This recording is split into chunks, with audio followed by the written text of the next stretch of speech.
Did you know that there was a really important church celebration this past Thursday? Anybody of you know that? A few of you did. All right.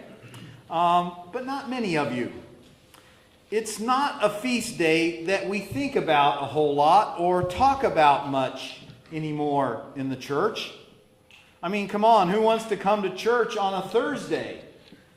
Well, last Thursday was exactly 40 days since Easter Sunday.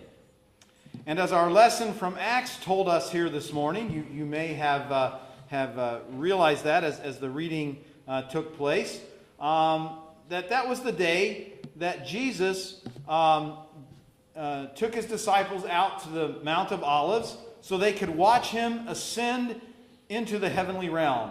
And our scripture said that occurred exactly 40 days after the resurrection. This was a big day in the early church. They had huge celebrations in the early church on this day. For it was the day that Jesus assumed his honored position as King of the universe in heaven. But as the years have gone by, the church has kind of lost interest in this part of Jesus' life. Most churches don't even have a special service on Ascension Thursday. Occasionally, churches celebrate the Feast of the Ascension on the closest Sunday, as we have done from time to time here at St. Michael. But for the most part, this feast day gets ignored by most Christians. Well, earlier this week, our church secretary asked me which lessons I wanted to use for this coming Sunday, for today. Ascension Day or Mother's Day? To which I responded, I'm not sure which way to go. To which she issued a challenge to me. She said, why don't you see if you can relate Ascension Day to Mother's Day, one to the other? I thought to myself, can that really be done? Is that even possible? But after some thought, I decided to take up the challenge, and hence you might see there in the bulletin my sermon title, Jesus and Moms. So today I have this question for you. What do Jesus' Ascension and Mother's Day have in common? Well, the answer actually is more than you might think. Stop and think for a moment. Why do we honor both Jesus and Moms with respective holidays in May? Isn't it true because both endured great hardship and sacrifice on our behalf? You know, Jesus had a great life in heaven, sitting at God's right hand, helping God create the universe, helping God manage the universe. Yet as Paul wrote in Philippians chapter 2, Jesus did not see equality with God as something to be grasped, something to be hoarded.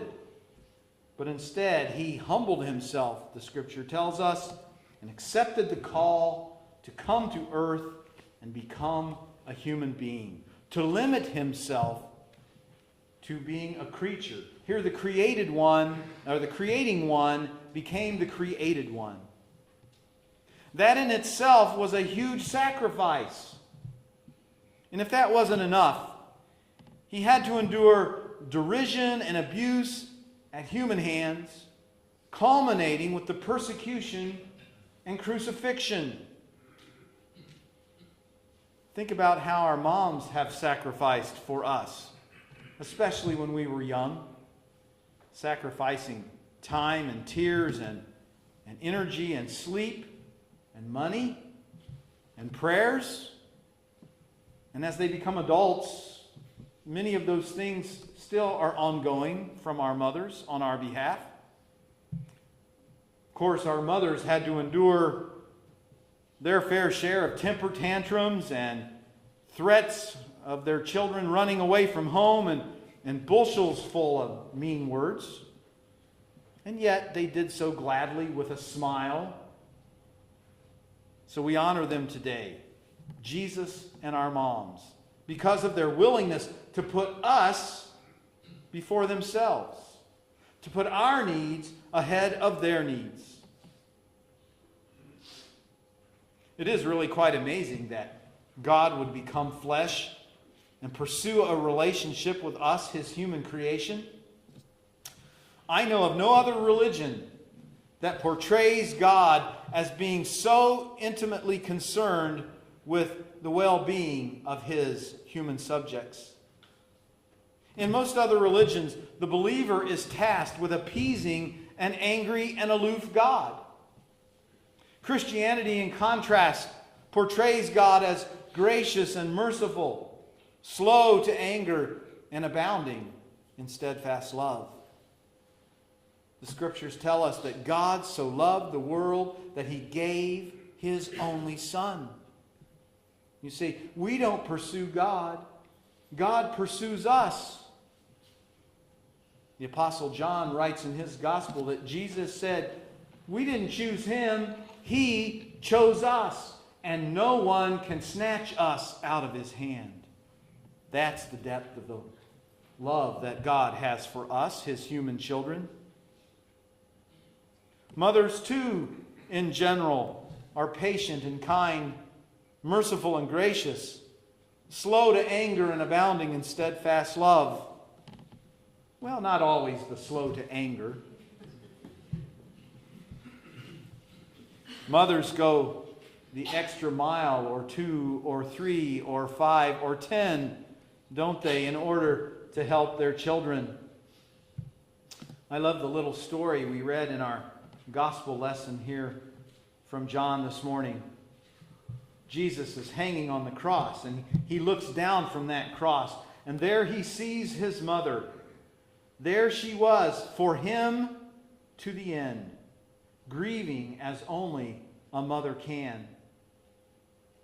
You know, don't you, that she would have climbed up on that cross and taken his place if she could have. And Jesus, always the compassionate one, reciprocates his mother's love with a loving act of his own. He expresses his final wishes for his mother with great economy of words. Pointing to his friend John, he says to his mother, "Woman, behold your son." And he means there, behold your new son, assuring that she will be well cared for in the future to come. You see, Jesus and mothers are both motivated by the same thing. They are motivated by unconditional love for their children. God and moms never stop loving or caring for their kids. That's just what they do. And we thank God for that. And finally, there's one other thing that mothers and Jesus have in common. They both know when it's time to step back and let their little chicks try their wings.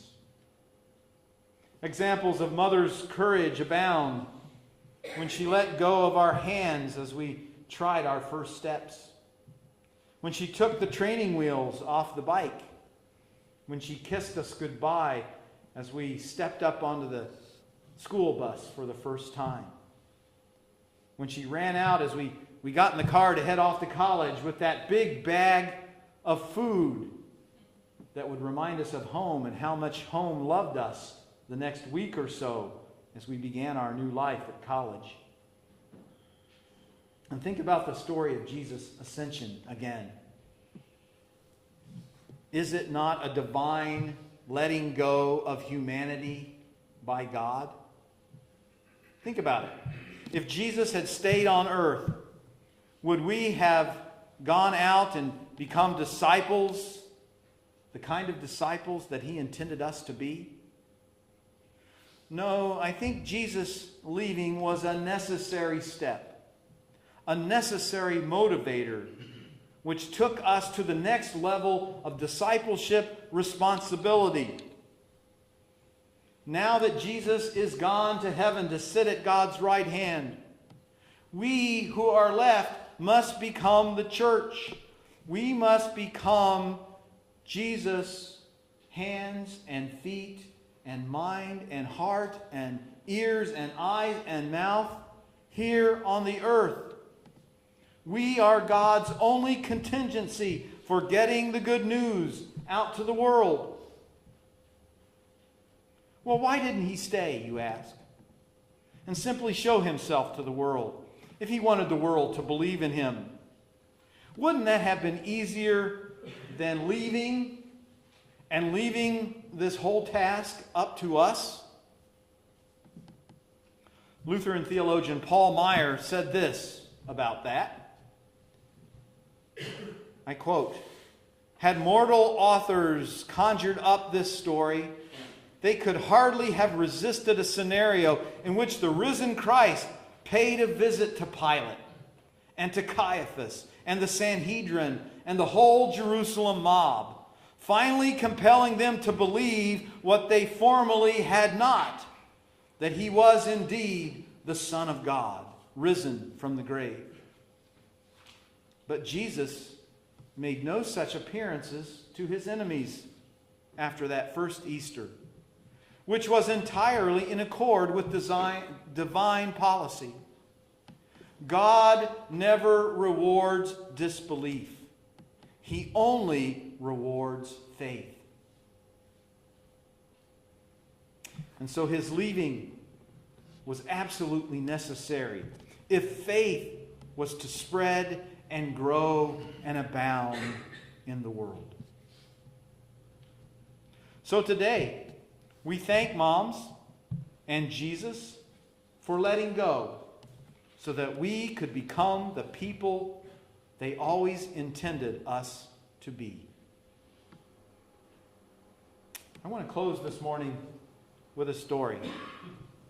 It's just a little personal story from a woman named Dale Bork. Dale Bork. And the name of the story is "It Will Change Your Life." Time is running out for my friend. We are sitting at lunch when she casually mentions that she and her husband are thinking of starting a family. What she means is that her biological clock has begun to count down, and she is being forced to consider the prospect of motherhood. "We're taking a survey," she says, half joking. "Do you think I should have a baby?" "It will change your life," I say, carefully keeping my tone neutral. "I know," she says. "No more sleeping in on Saturdays, no more spontaneous vacations, etc., etc."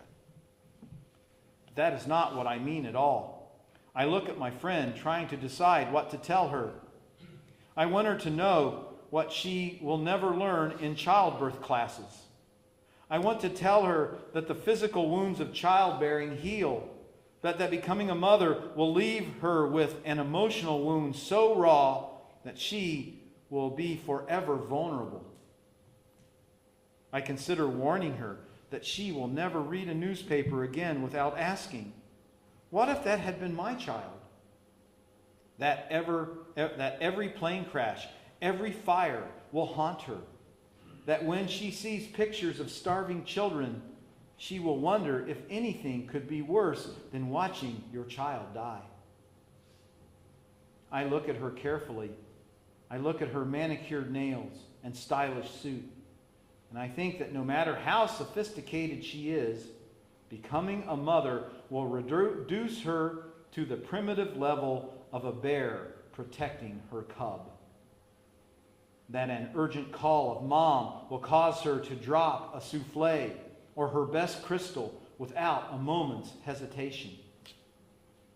I feel I should warn her that no matter how many years she has invested in her career, she will be professionally derailed by motherhood. She might arrange for childcare, but one day she will be going into an important business meeting, and she will think about her baby's sweet smell. She will have to use every ounce of discipline to keep from running home just to make sure her child is okay. I want my friend to know that everyday decisions will no longer be routine. That a 5-year-old boy's desire to go to the men's room rather than to the women's at McDonald's will become a major dilemma. that right there in the midst of clattering trays and screaming children, issues of independence and gender identity will be weighed against the prospect that a child molester may be lurking in the restroom. However decisive she may be at the office, she will second-guess herself constantly as a mother. Looking at my attractive friend, I want to assure her that eventually she will shed the pounds of pregnancy, but she will never feel the same about herself. That her life, now so important, will be of less value to her once she has a child. That she would give it up in a moment to save her offspring, but will also begin to hope for many more years, not to accomplish her own dreams, but to watch her child accomplish his. I want her to know that a Caesarean scar or shiny stretch marks will become badges of honor. My friend's relationship with her husband will change, but not in the ways she thinks. I wish she could understand how much more you can love a man who is always careful to powder the baby, or who never hesitates to play with his son or daughter. I think she should know that she will fall in love with her husband again for reasons she would now find very unromantic. I wish my friend could sense the bond she will feel with women throughout history who have tried desperately to stop war and prejudice and drunk driving. I hope she will understand why I can think rationally about most issues but become temporarily insane when I discuss the threat of nuclear war to my children's future. I want to describe to my friend the exhilaration of seeing your child learn to hit a baseball. I want to capture for her the belly laugh of a baby who is touching the soft fur of a dog for the first time. I want her to taste the joy that is so real it hurts. My friend's quizzical look makes me realize that tears have formed in my eyes. You'll never regret it, I say finally. Then I reach across the table, squeeze my friend's hand, and offer a prayer for her and me and all of the mere mortal women who stumble their way into the holiest of callings. Amen.